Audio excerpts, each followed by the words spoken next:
Nah kalau seandainya mereka rukun, akur, harmoni, kenapa yang dibawa kebakaran jenggot? Kalau seandainya Ahlus Sunnah mengakui hadis man kuntu maulah fa'aliyun maulah, dan juga mendengar hadis ucapan Rasul pada peperangan Khaybar, kita bertanya, apa yang membuat kok mereka begitu sensitif ketika disebutkan Imam Ali? Allah. Bukhari menyebutkan Imam Ali. Iya. Ibnu Katsir menyebutkan Imam Ali. Kenapa begitu sensitif ketika disebutkan Imam Ali? Yang mengherankan, bahkan orang yang mengaku sebagai keturunan Rasul dari kalangan habaib, mereka nggak berani menyebutkan Imam Ali. Sebutkan Abu Bakar, Umar, Utsman radhiyallahu anhum. Ditanya, kenapa kamu nggak sebutkan Imam Ali? Kenapa? Min ajri dunia. Karena pada saat itu Saudi Arabia membagi-bagikan uang, berhubungan dengan travel, berhubungan dengan kinerja mereka, keuntungan mereka. Mereka takut sampai terancam dunia mereka, mereka tutupi kebenaran. Jadi kita pencinta keluarga Rasul, pencinta juga sahabat Rasul yang setia bersama Rasul, tapi tidak mungkin kita akan memberikan walak kita kepada orang yang menumpahkan darah, yang mengubah khilafah menjadi kerajaan. Kita bercuci tangan dari mereka. Inna hadhihi ummatukum ummatan wahidatan wa ana rabbukum fa'budun. وَمَا أَرْسَلْنَاكَ إِلَّا رَحْمَةً لِلْعَالَمِينَ.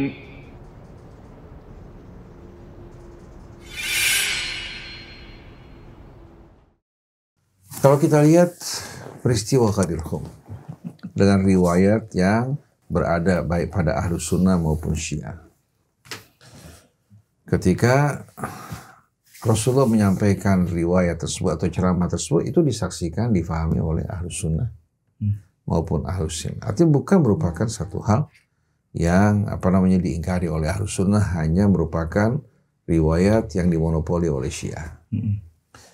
Lalu kita melihat bagaimana sikap Imam Ali ketika berhadapan dengan dengan kondisi keadaan yang dihadapi. Ketika Rasulullah SAW mengatakan, Inni tarikun fikum ats-tsaqarain ma in tamassaktum bihi ma lan tadillu ba'di abada. Kitab Allah wa itrati ahla baiti wa annahu ma lan yaftariqa hatta yarida alayyal haud. Kemudian setelah itu Rasulullah SAW mengatakan bahwasannya saya kelak akan ditanya, dan kalian juga kelak akan ditanya oleh Allah Subhanahu wa Ta'ala. Allah Subhanahu wa Ta'ala adalah maulai, dan saya adalah wali setiap orang yang beriman. Dan beliau mengangkat tangan Imam Ali sambil mengatakan, man kuntu maulah fa'aliyun maulah. Hadis ini hadis yang mutawatir disepakati, baik di antara sunnah maupun Syiah. Adapun tambahan riwayatnya Allah bawali man wala wa adi man ada. Riwayat ini sahih, tapi merupakan riwayat yang tidak disepakati. Artinya bukan hal yang muttafaq alaih. Lalu ketika kita menempatkan tambahan ini, kita perhatikan bahwa kalangan Syiah, sebagian dari mereka lupa melihat sikap Imam Ali terhadap Abu Bakar, Umar, dan Utsman. Artinya beliau kan orang yang paling yang paling berhak untuk menunjukkan sikapnya, karena berkaitan dengan beliau. Lalu bagaimana kira-kira sikap Imam Ali terhadap Abu Bakar, Umar, dan Utsman? Apakah menganggap mereka orang-orang yang memerangi dan menentang Imam Ali? Kalau memang demikian, ya, dengan sendirinya Imam Ali bersama mereka bukan lagi sebagai bukan lagi sebagai sahabat, teman perjuangan dalam satu barisan, tapi berlawanan. Kalau memang demikian, pasti Imam Ali akan menunjukkan sikapnya dengan tegas. Beliau bukan seorang yang penakut, seorang yang berani untuk menyampaikan kebenaran. Dan Rasulullah mengatakan, ya Aliun ma'al haq, Allahumma adirhu haitsu dara. Ali bersama kebenaran. Ya Allah, buatlah Ali selalu di mana kebenaran beliau berpusar di sekelilingnya. Jadi kalau beliau tidak menunjukkan sikap di hadapan kebenaran ini, berarti beliau berkhianat terhadap kebenaran. Tapi faktanya, ketika Abu Bakar terpilih sebagai khalifah, kita saksikan bagaimana Imam Ali mendukung beliau. Menjadi penasihat, menjadi mustasyar. Ya. Dan kita tidak dengar pada masa itu sikap penentangan, pembangkangan, atau permusuhan dari Imam Ali terhadap Abu Bakar. Begitupun setelah itu. Begitupun pada masa Umar ibn Khattab radhiyallahu anhu. Bagaimana Imam Ali memberikan dukungan penuh. Kalau terjadi perbedaan dalam pemilihan, bagaimana kita lihat sikap mereka cukup bijaksana. Terutama sekali Imam Ali tidak sama sekali menunjukkan perlawanan. Seorang pemimpin berdasarkan pemilihan, kalau memang dia tidak terpilih, maka berarti dia apa? Dia tidak terkena kewajiban dan tanggung jawab. Tinggal dia melaksanakan kewajiban dia untuk mendukung orang yang berjuang di atas kebenaran. Jadi khalifah kedua yang terpilih, beliau dukung, beliau bantu. Bahkan ketika Sayyidina Umar mengatakan bahwa saya akan pergi ke Yarmuk untuk memimpin langsung pasukan perang, Imam Ali menolak, mengatakan kalau kamu pergi, ini berbahaya untuk umat.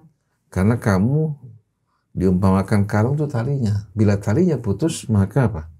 Kalung ini akan berserakan. Dan kita lihat bagaimana beliau menunjukkan kesetiaan, menunjukkan walaknya kepada Umar ibn Khattab radhiyallahu anhu. Ketika datang pemilihan Utsman, pemilihan yang kalau kita lihat ya, di sana terlihat betul-betul ya, bagaimana yang memilih berpihak kepada Utsman. Tapi ketika Utsman dipilih, beliau bukan orang yang memilih, bukan orang yang menginginkan dunia, menginginkan kedudukan. Beliau bisa berjuang walaupun bukan sebagai pemimpin. Wah, sekalipun waktu pengangkatan Utsman hingga terangkat, aroma nepotisme ada ya. gitu. Tapi tetap dalam masalah ini, ya, kalau beliau tidak terpilih dengan sendirinya apa? Beliau bisa berjuang sesuai dengan apa? Dengan kesempatan wewenang yang Allah berikan. Utsman memimpin, beliau berikan dukungan buat Utsman. Sampai ketika orang-orang berkumpul di sekeliling Imam Ali, melihat Utsman memberikan kesempatan pada Bani Umayyah, Imam Ali dikerumuni oleh masyarakat. Bertanya-tanya tentang sikap Sayyidina Utsman pada saat tersebut. Utsman mengatakan, wahai Ali, pergilah kamu ke Yambu. Supaya orang tidak berkerumun di sekeliling. Beliau berangkat ke Yambu.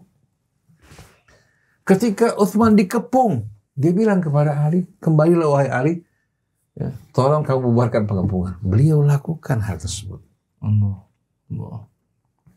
Ketika Sayyidina Utsman dikepung oleh para tamu yang datang dari Mesir, karena di tengah jalan mereka membuka surat yang memerintahkan gubernur Mesir untuk membunuh para utusan tersebut.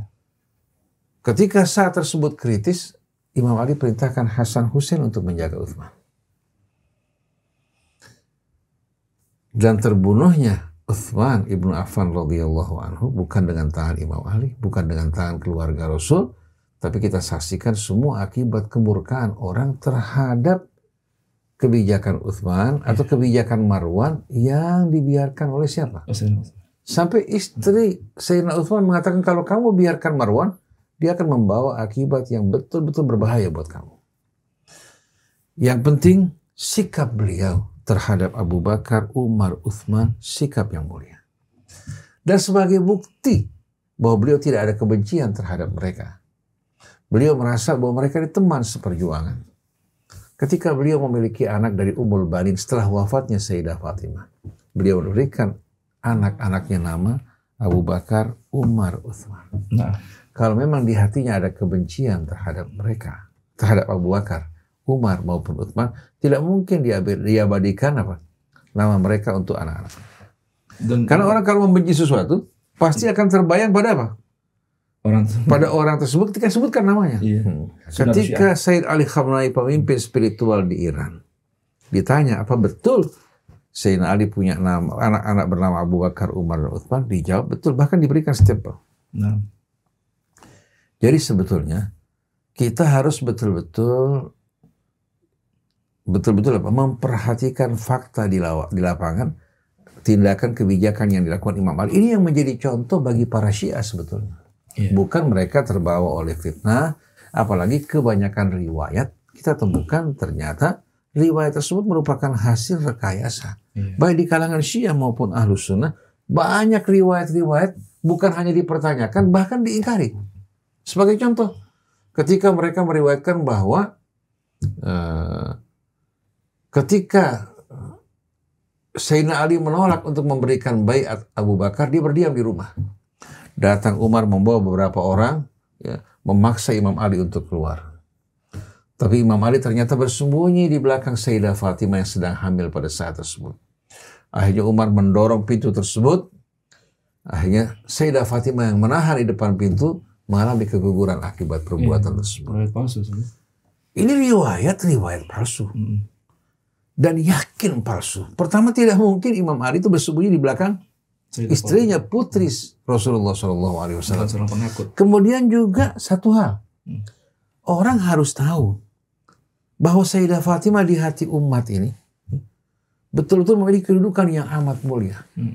Kalau sampai Sayyidina Umar berani melakukan hal ini, maka umat pasti akan apa? Pasti akan marah. Melawan. Dan bagaimana mungkin Imam Ali akan berdiam ketika istrinya, kehormatannya, putri Rasulullah SAW diperlakukan dengan perlakuan tersebut. Kalau Muawiyah saja nggak berani, ya, dan mengingatkan Yazid untuk tidak melakukan pemaksaan terhadap Al-Husain untuk membaiat dirinya, apalagi Sayyidina Umar. Dan kita harus tahu Sayyidina Umar berasal dari Bani Adi. Jumlah apa? Keluarga Bani Adi amat sedikit. Sedikit sekali. Bani Hashim lebih banyak. Dan ini menyangkut putri Rasulullah. Imam Ali seorang yang berani berhadapan dengan Amr bin Wad. Begitu juga pada peperangan Khaybar. Mana mungkin dia akan membiarkan istrinya, putri Rasulullah yang diamanatkan, diperlakukan seperti ini. Ini riwayat bohong, palsu, sengaja dibuat untuk menimbulkan kebencian di kalangan Syiah terhadap Ahlus Sunnah.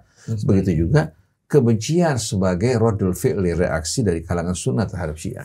Jadi kalau kita lihat sikap Imam Ali terhadap Abu Bakar, Umar, Utsman, memuliakan mereka, mendukung mereka. Kalau memang mereka alal batil, niscaya dia akan orang pertama menunjukkan yang menghilangkan batil. Kalau mereka mengaku sebagai Syiatul Ali, seharusnya mereka mencontoh Imam Ali dalam hal ini. Oleh karena itu, Imam Ja'far Shadiq, Ja'far bin Muhammad bin Ali bin Husain bin Ali bin Abi Thalib, dia mengatakan, waladani Abu Bakrin marratain. Saya dilahirkan oleh Abu Bakar sebanyak 2 kali. Karena neneknya berasal dari keturunan Abu Bakar radhiyallahu anhu. Ini fakta di lapangan. Ketika satu hari orang datang kepada Imam Ali Zainul Abidin, itu Ali bin Husain bin Ali bin Abi Thalib, dan neneknya Sayyidah Fatimah Az-Zahra. Ketika mereka datang, ya, mengecam Abu Bakar, Umar, dan Utsman, Imam Ali Zainul Abidin bertanya kepada mereka, kalian termasuk dari kalangan Muhajirin? Tidak. Kalian termasuk dari kalangan Ansar yang membela Rasulullah? Tidak. Kalian juga tidak termasuk dari kalangan yang ketiga, walladzina ja'u min ba'dihim yaquluna Rabbana ighfir lana wa li ikhwanina alladhina sabaquna bil iman wa la taj'al fi qulubina ghillan lil ladzina amanu rabbana innaka raufur rahim. Dan orang-orang yang datang setelah kaum Muhajirin dan Ansar, mereka berdoa, wahai Tuhan kami, ampuni dosa-dosa kami dan orang-orang yang mendahului kami. Jangan biarkan di hati kami terdapat kebencian sedikit pun terhadap orang yang mendahului kami dengan keimanan. Ampuni dosa kami, ya Allah. Sesungguhnya Engkau Maha Penyantun lagi Maha Penyayang. Kamu bukan dari golongan pertama, golongan yang kedua, bukan juga dari golongan ketiga. Keluar kalian dari rumahku. Itu diusir oleh siapa? Imam Ali. Jadi sebetulnya yang diikuti kalangan Syiah ini siapa? Apakah mereka mengikuti Imam Ali, mengikuti para imam? Apakah mereka justru melampiaskan perasaan mereka secara liar yang menimbulkan fitnah di antara umat? Yang dimanfaatkan oleh kalangan pembenci keluarga Rasul untuk menyerang mereka. Mereka yang berikan senjata. Ketika Imam Zaid bin Ali bin Husain bin Ali bin Abi Thalib. Zaid bersama Imam Ja'far seusia. Satu usia. Kenapa? Walaupun Zaid ini sebetulnya paman Imam Ja'far. Karena abah dari Imam Ja'far itu Ja'far bin Muhammad. Kebetulan usia jauh lebih tua dibandingkan dengan saudaranya yang paling bungsu. Nah, karena Imam Ali Zainal Abidin meninggal dunia, maka Zaid dirawat, diasuh, dididik, dibesarkan oleh Imam Muhammad Al-Baqir. Jadi Ja'far As-Shadiq bersama Imam Zaid ini bagaikan saudara sekandung. Ketika Ahlul Kufah datang mau baiat dirinya dengan syarat dia bercuci tangan dari Abu Bakar, Umar, dan Utsman, dia menolak. Dia menolak. Akhirnya sebagian besar dari mereka meninggalkan Imam Zaid. Ini orang-orang yang terhubung dengan keluarga Rasul dan terhubung dengan Rasul. Sikap mereka tegas terhadap Abu Bakar, Umar, dan Utsman. Ketika peperangan Siffin, kita lihat bagaimana anak-anak Abu Bakar berpihak kepada siapa? Imam Ali. Imam Ali. Nah. Abraham bin Abu Bakar. Ketika menyaksikan Abu Musa al-Ash'ari ya, dalam negosiasi masuk dalam perangkap Amr bin As, dia marah betul kepada Amr bin As. Kemudian hal yang lain yang menunjukkan bagaimana kecintaan Imam Ali terhadap Abu Bakar. Ketika Abu Bakar As-Siddiq radhiyallahu anhu meninggal dunia, kebetulan istrinya sedang hamil. Istrinya sedang hamil.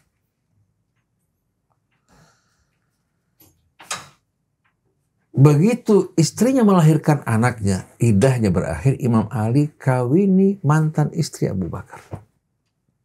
Ini semua orang tahu sejarah ini. Kemudian dia besarkan anaknya yang bernama Muhammad bin Abu Bakar. Imam Ali besarkan Muhammad seperti anak kandungnya. Seperti anak kandungnya. Umurnya di bawah Al-Hasan wal Husain. Dia besarkan anaknya Abu Bakar yang bernama Muhammad seperti anak kandung. Nah, Muhammad bin Abu Bakar ini kan termasuk pencinta Imam Ali. Jadi ayah kandungnya, ayah biologisnya Abu Bakar, dan dia mencintai Imam Ali sebagaimana mencintai ayahnya. Kalau seandainya Imam Ali punya kebencian terhadap Abu Bakar, mungkin nggak dinikahi istrinya, diambil anaknya? Ya. Dan kira-kira mungkin nggak Muhammad akan mencintai Imam Ali kalau dia bersikap penuh kebencian terhadap ayahnya? Tidak. Kemudian Imam Ali mengangkat Muhammad bin Abu Bakar sebagai gubernur Mesir. Berangkat menuju ke Mesir, di tengah jalan, ya, dihadang oleh pasukan yang loyal kepada Muawiyah, dimasukkan ke dalam himar, dibakar hidup-hidup. Jadi kalau kita lihat, dalam menganalisis satu riwayat atau meneliti satu hadis, kita tidak cukup hanya melihat ya, riwayat itu semata. Lihat fakta di lapangan yang lebih akurat, yang lebih jelas.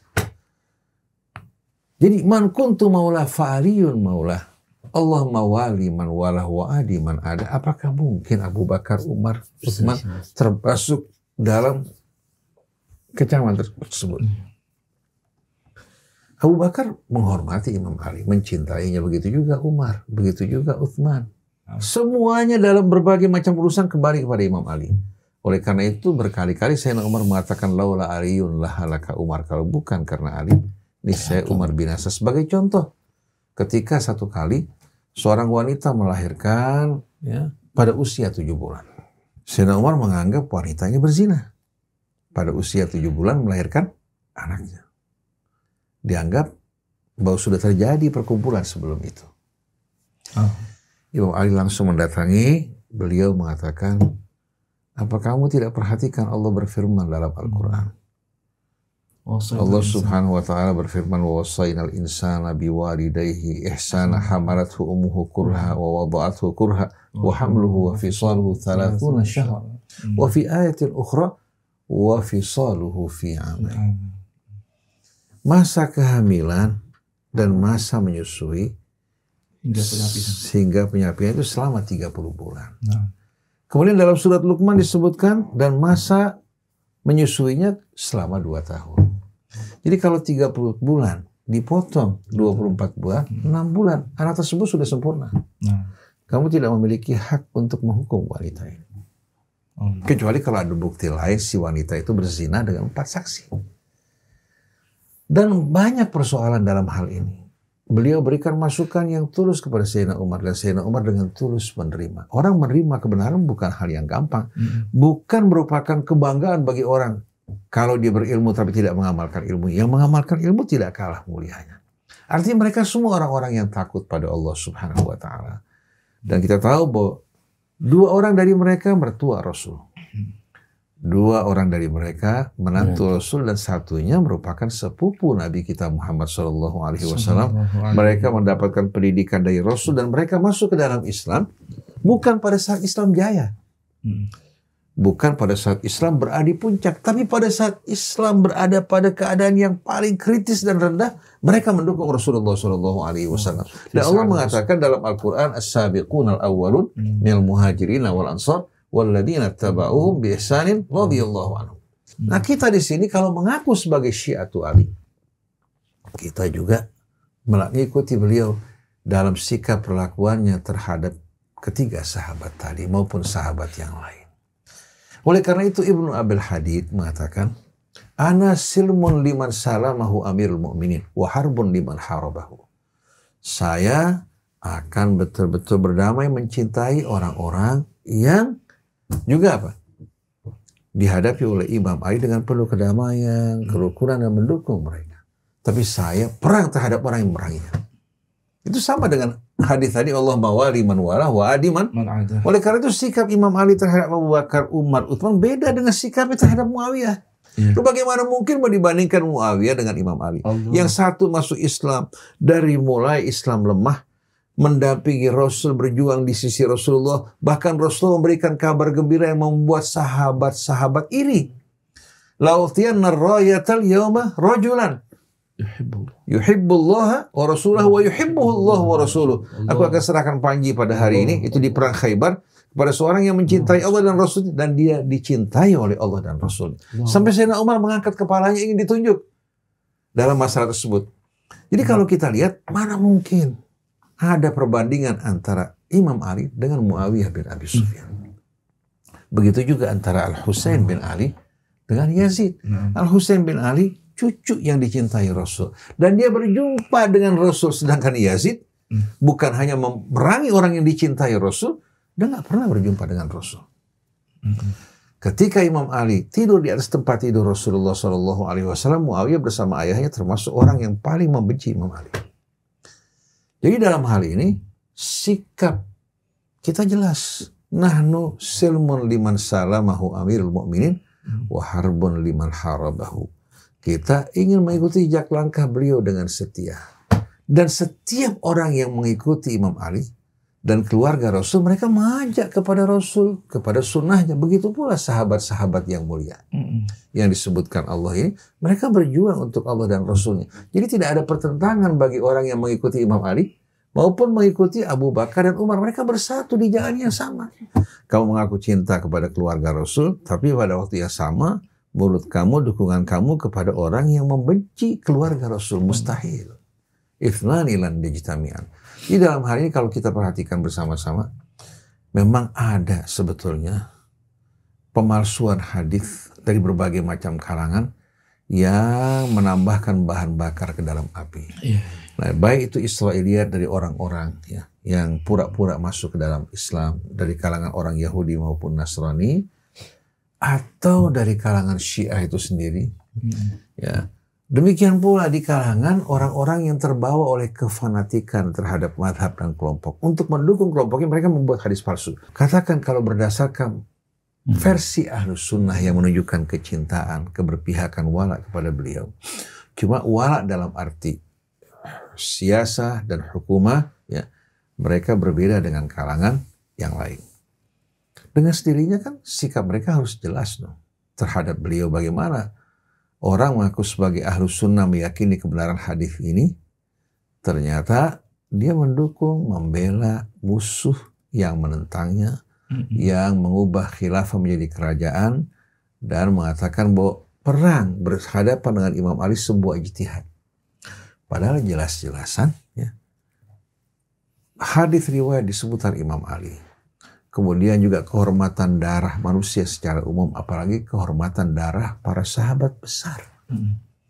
Sahabat-sahabat yang nggak mungkin dapat dibandingkan dengan Muawiyah yang masuk Islamnya dalam keadaan terpaksa. Setelah Fathu Mekah, sedangkan mereka orang yang berjuang bersama Rasul. Artinya kalau orang berijtihad, ini kan tidak mungkin sama sekali dapat diterima karena ijtihad bukan pada daerah nas. Ijtihad itu pada hal yang masih tidak jelas. Tapi berkaitan dengan Imam Ali, di samping perjuangan beliau bersama Rasul dan pernyataan beliau yang disaksikan oleh tidak kurang dari 100.000 orang, man kuntu maulah fa'aliyun maulah, dengan sendirinya sikap mereka harus jelas.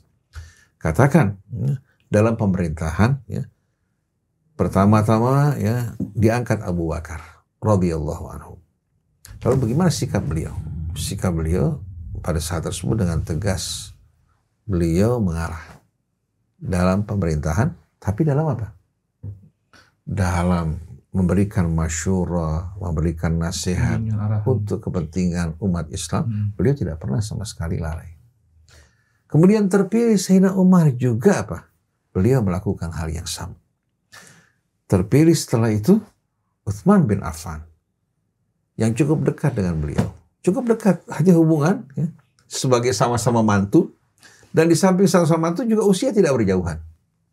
Kita lihat cukup dekat, memberikan dukungan dalam pemerintahannya tanpa melupakan memberikan nasihat terhadap kejanggalan-kejanggalan, kebijakan-kebijakan yang dianggap tidak benar dalam masalah ini. Kemudian setelah itu Imam Ali dibaiat. Imam Ali mengatakan, kalian pilih orang lain selain dari aku akan lebih taat kepada orang yang kalian pilih daripada diri kalian. Pilih orang yang kalian pilih, saya akan lebih taat kepadanya, melebihi ketaatan kalian padanya. Kalau kalian pilih saya akan membawa kalian kepada keadaan situasi yang berat. Akan kembali mengajar seperti masa-masa sebelumnya yang lebih ketat. Karena pada masa Sayyidina Utsman, kemudahan, kelonggaran yang diberikan kepada Bani Umayyah berlebihan. Ternyata mereka memaksakan untuk memilih Imam Ali. Begitu Imam Ali naik, beliau langsung melakukan pengetatan. Dan dia minta harta benda kaum muslimin dari Baitul Mal yang diambil dengan cara tidak benar, kembalikan.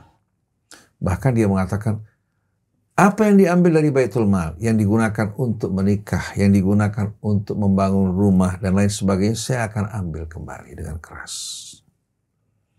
Ini nggak menyenangkan sebahagian sahabat. Saya nggak sebutkan siapa namanya untuk menjaga kehormatan mereka, karena bukan tugas kita menghakimi. Kemudian beliau langsung mencopot Muawiyah dari pemerintahan Syam. Kalau pada masa sebelumnya Sayyidina Umar hanya memberikan wilayah Damaskus, pada masa Utsman, Damaskus dan seluruh wilayah Syam, Yordania sampai ke Palestina diserahkan kepada Muawiyah. Dan Muawiyah membangun loyalitas untuk dirinya, bukan untuk kaum muslimin. Oleh karena itu ketika terjadi peperangan, pengikut Muawiyah tidak kenal Imam Ali, kenalnya Muawiyah. Bahkan mereka menganggap Imam Ali, Hasan, Husain itu orang-orang yang melakukan kerusakan dalam agama Allah. Karena propagandanya. Pada saat dia mencopot Imam Ali, Thalha mengatakan kalau kamu bersikap keras, mencopot Muawiyah akan berefek terjadi pemberontakan. Dia mengatakan, saya tidak mau ditanya oleh Allah Subhanahu wa Ta'ala di hari kemudian nanti. Kenapa kau biarkan Muawiyah duduk di tempat yang tidak layak dan dia melakukan kebijakan-kebijakan yang tidak sesuai dengan keridhaan Allah. Dia bukan kekuasaan kok. Berjuang untuk kebenaran. Ternyata bukan hanya Muawiyah menolak. Dengan sikap pengetatan yang dilakukan Imam Ali seperti yang dilakukan pada masa Sayyidina Umar, Thalha sama Zubair pun terbawa. Meninggalkan Imam Ali. Sayyidah Aisyah Ummul Mukminin juga terpancing. Radhiyallahu anha.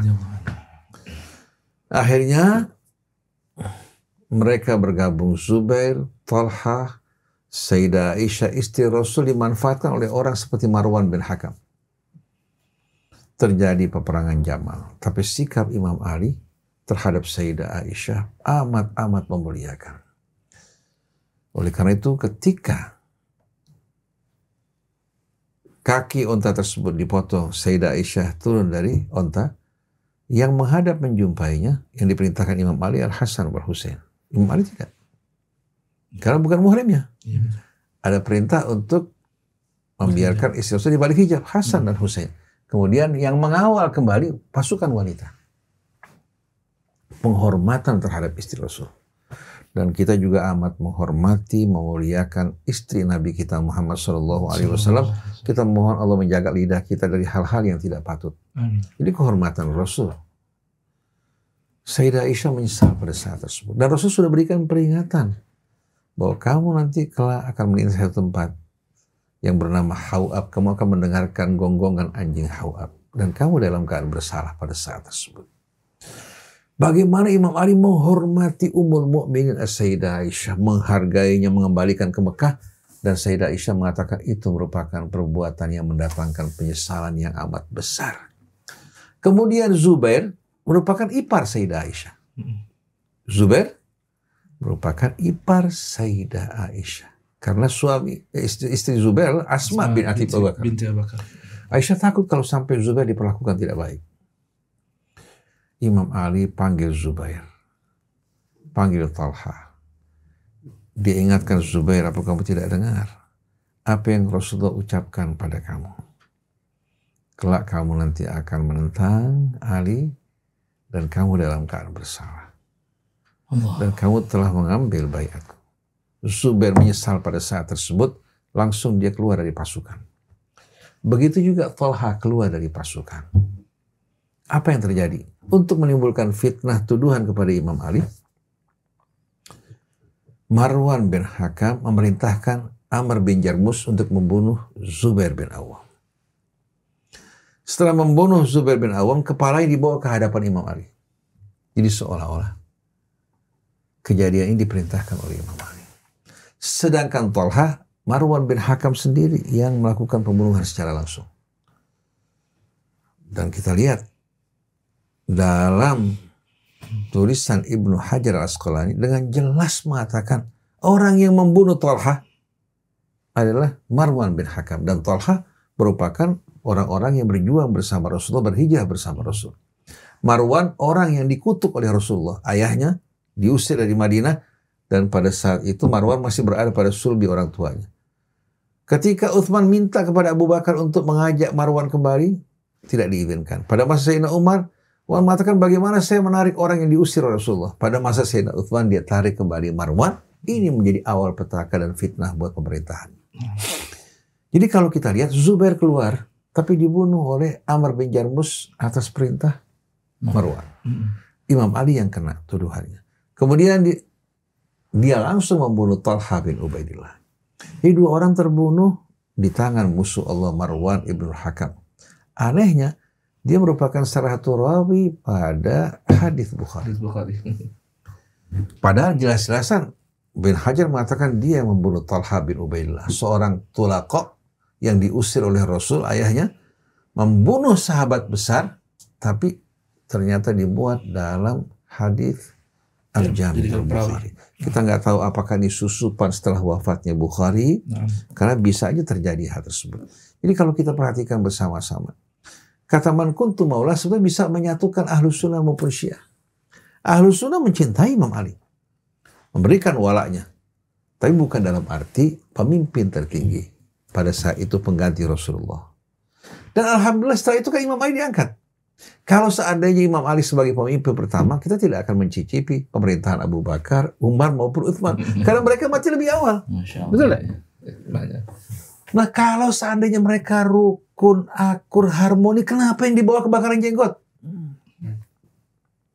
Kalau seandainya Ahlus Sunnah mengakui hadis man kuntu maula fa aliyun maula, dan juga mendengar hadis ucapan Rasul pada peperangan Khaybar, kita bertanya, apa yang membuat kok mereka begitu sensitif ketika disebutkan Imam Ali? Bukhari menyebutkan Imam Ali. Ibnu Katsir menyebutkan Imam Ali. Kenapa begitu sensitif ketika disebutkan Imam Ali? Yang mengherankan, bahkan orang yang mengaku sebagai keturunan Rasul dari kalangan habaib, mereka nggak berani menyebutkan Imam Ali. Sebutkan Abu Bakar, Umar, Utsman, radhiyallahu anhum. Ditanya kenapa kamu nggak sebutkan Imam Ali? Kenapa?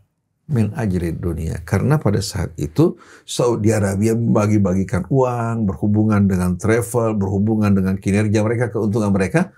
Mereka takut sampai terancam dunia mereka, mereka tutupi kebenaran.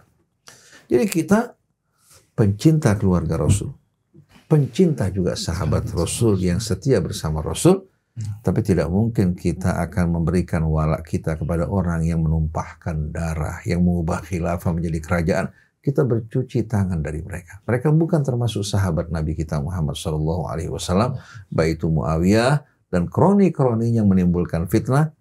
Adapun kalau mereka masih bersikukuh membela Muawiyah, semoga Allah kumpulkan bersamanya di hari kemudian nanti. Kita nggak keberatan. Hasyarahumullah fi zumrati Muawiyah wa zumrati Yazid.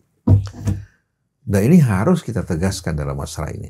Jadi kita nad'u ila ummatin wahidah, mengajak kepada umat yang satu, yang loyal kepada Rasul, kepada keluarga Rasul, kepada sahabat Rasul.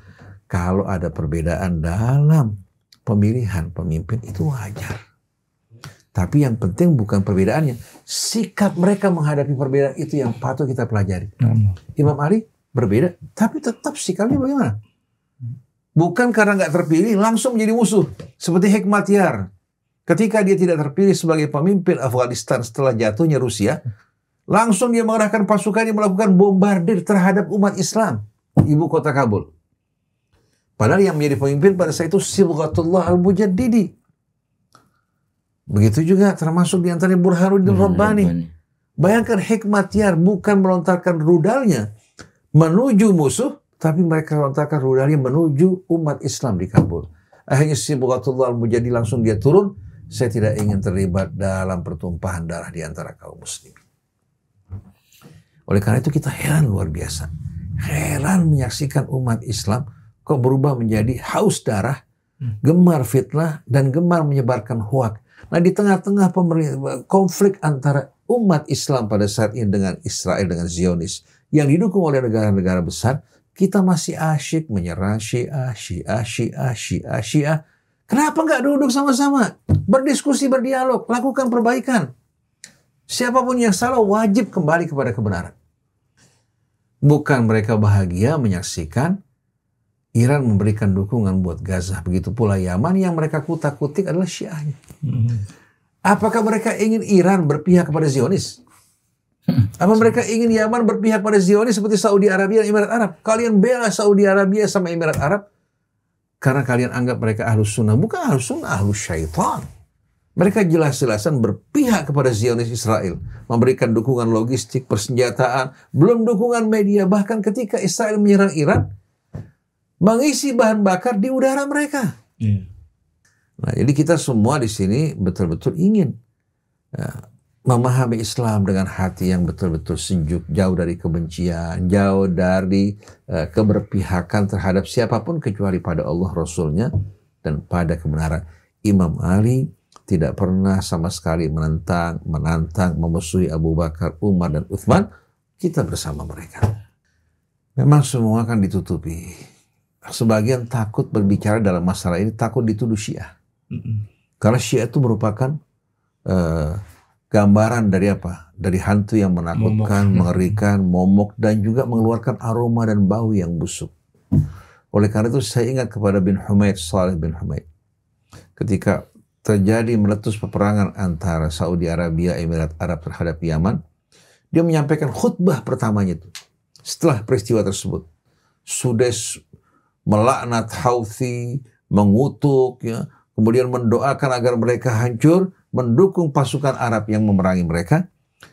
Saleh bin Hamid mengatakan, ma'adzallah an nu'adiyah atba ahlul bait wa man ahabbahum. Maha suci Allah. Mustahil kita akan memerangi orang yang mencintai ahlul bait dan yang mendukung mereka. In hadhihi laysat mas'alatan din, ya. Mas'alatul haq wal batil innama hiya mas'alatun aw qadiyatun siyasi. Ini bukan masalah agama, masalah politik. Semenjak saat itu selesai dia berbicara, tidak pernah terdengar lagi keadaannya maupun kabarnya. Jadi ulama-ulama yang saleh tahu sebetulnya mana yang benar, mana yang salah, tapi ancaman datang pada mereka. Jangan jauh-jauh Aid Al-Qarni. Seorang yang bijak, seorang yang lembut, seorang yang menyampaikan kebenaran, ketika dipaksa oleh Muhammad bin Salman dengan ancaman kematian, langsung dia mengatakan, saya bertobat dari pandangan saya sebelumnya, saya kembali kepada manhaj Muhammad bin Salman, waliyillah. Dan sekarang akhirnya namanya rusak, hancur, sampai dipanggil dengan julukan-julukan yang tidak patut. Kenapa? Tapi Salman Al-Auda sekarang mendekam dalam penjara dihadapi hukuman mati. Hasan Farhan Al-Maliki juga. Hasan bin Farhan Al-Maliki. Jadi jangan kita melihat benar salah dengan ukuran kejayaan dalam kehidupan dunia, kesenangan dunia, fasilitas hidup, atau aman. Ini bukan tolak ukur. Tapi seorang yang bersama kebenaran, walaupun dalam keadaan menderita, dalam keadaan terpenjara, dalam keadaan diperbudak, dia orang yang benar. Seperti Imam Husain mengatakan, Al-hurru hurrun fi jami'i ahwali. Orang merdeka, merdeka dalam seluruh keadaannya. Wa in usira aw istu'bid, walaupun dia ditawan maupun dipenjara, karena yang merdeka itu jiwanya. Walaupun dia terpenjara, tapi kalau dipenjara karena menolak kebatilan, kezaliman, membela yang benar, merupakan kebahagiaan. Ini semua karena kebencian Arab-Arab jahiliyah terhadap non-Arab. Mereka ingin yang berjuang itu jangan apa? Jangan orang Persia. Tapi mereka sendiri tidak berjuang. Begitu orang Persia berjuang, mereka marah. Padahal sebuah hadis yang sahih disebutkan, "Lau kana al-imanu fi Thurayyah la akhadahu unasun min Faris." Kalau iman di bintang Thurayyah, niscaya akan direbut oleh orang-orang dari Persia. Ketika firman Allah berbunyi dalam surat Muhammad ayat terakhir, "Wa in tatawallaw yastabdil qauman ghairakum thumma la yakunu amsalakum." Kalau kalian berpaling, wahai orang-orang Arab, Allah akan gantikan kalian dengan bangsa yang lain dan mereka tidak seperti kalian. Sahabat bertanya, "Man hum ya Rasulullah?" Siapa mereka? Dijawab oleh Rasulullah, kaum Salman, sambil memukul punggungnya. Allah. Itu hadis sahih, boleh periksa silakan. Hadis yang sahih dan masyhur. Begitu juga wa akharina minhum lamma yalhaqu bihim wa huwal azizul hakim. Ketika ditanya, hadis di Bukhari ada. Siapa mereka ya Rasulullah? Kaum Salman. Dan terbukti ternyata yang dikabarkan Rasul, orang Persia, non-Arab yang bukan berasal dari bangsa Arab yang berjuang, bangsa Arabnya ternyata apa? Berpangku tangan. Oleh karena itu surga bukan milik orang Arab aja. Bukan milik orang Arab. Kemuliaan bukan milik orang Arab. Orang Arab yang mengejar kemuliaan itu yang masuk. Adapun mereka-mereka yang berkhianat, duduk berpangku tangan menyaksikan saudara mereka yang dibantai, tidak ada hak bagi mereka untuk mencium bau surga apalagi masuk ke dalam. Jadi kita alhamdulillah, mudah-mudahan kita selalu dijaga oleh Allah, hati kita, lidah kita, sikap kita, loyalitas kita hanya untuk Allah, Rasulnya, orang yang beriman. Innama waliyukumullah wa rasuluhu walladzina amanu alladzina yuqimuna shalah wa yu'tuna zakata wa hum raki'un wa may yatawallallaha wa rasulahu walladzina amanu fa inna hizballahi humul ghalibun. Subhanakallahumma wa bihamdik, asyhadu an la ilaha illa anta astaghfiruka wa atubu ilaik wal afu minkum. Wassalamualaikum warahmatullahi wabarakatuh.